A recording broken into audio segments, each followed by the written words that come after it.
like you to meet Ares. ট্রন অ্যারিস এই মুভিটি ট্রন সিরিজের তৃতীয় কিস্তি এবং ট্রন লেগেসি এর সরাসরি সিকুয়েল।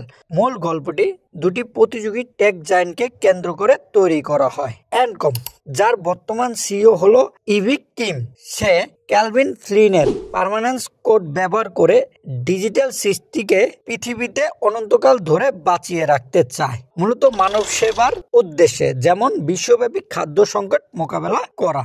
ডিলিঙ্গার সিস্টেম, যার সিইও হলো জুলিয়ান ডিলিঙ্গার, যিনি হলো মূল ট্রন এর ভিলেন এড ডিলিঙ্গারের নাতি। তারা এই পার্মানেন্স কোডটি ব্যবহার করে অমর সৈনিক এবং যুদ্ধাস্ত্র তৈরি করতে চায়। মূল চরিত্র ও তাদের উদ্দেশ্য।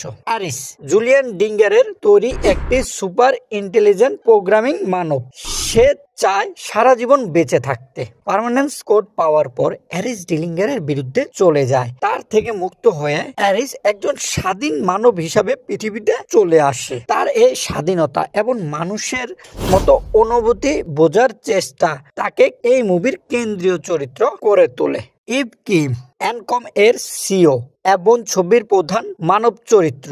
তিনি তার বোনের স্বপ্ন পূরণ করতে এবং বিশ্বে মানুষের উপকারের জন্য পার্মানেন্স কোড ব্যবহার করতে চায়। তিনি অ্যারিসকে বিশ্বাস করতে শেখান এবং শেষ পর্যন্ত পার্মানেন্স কোডটি রক্ষা করে।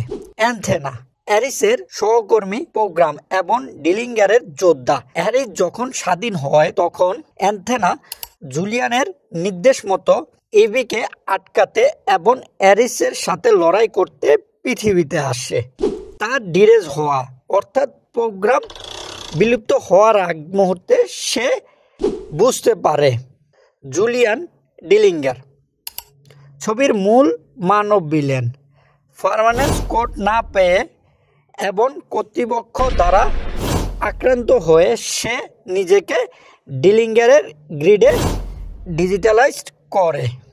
অ্যারিস এখন পার্মানেন্স কার্ড দিয়ে মানব জগতে মুক্ত জীবনযাপন শুরু করে এবং ইভিকে জানায় সে স্যাম ফাইন এবং কোরা এর মতো অন্যান্য প্রোগ্রাম মানব সংস্করণ করতে চায়, যা ট্রন এবং ট্রন লেগেসির চরিত্র। আর এদিকে পার্মানেন্স কোড ব্যবহার করে ইভিল এখন মানব সেবার কাজ শুরু করে দিয়েছে। কিন্তু কাহিনীর মূল আকর্ষণ ছিল সার্কের পুনর্জীবন। জুলিয়ান ডিলিঙ্গার গ্রিডের ধ্বংসাবশেষে গিয়ে তার দাদু এড ডিলিঙ্গারের তৈরি প্রথম প্রোগ্রাম সার্কের আইডেন্টিটি ডিস্ক খুঁজে পায়। এটি ইঙ্গিত করে যে সিরিজের পরবর্তী কিস্তিতে জুলিয়ান নতুন রূপে প্রধান ভিলেন হতে চলেছে।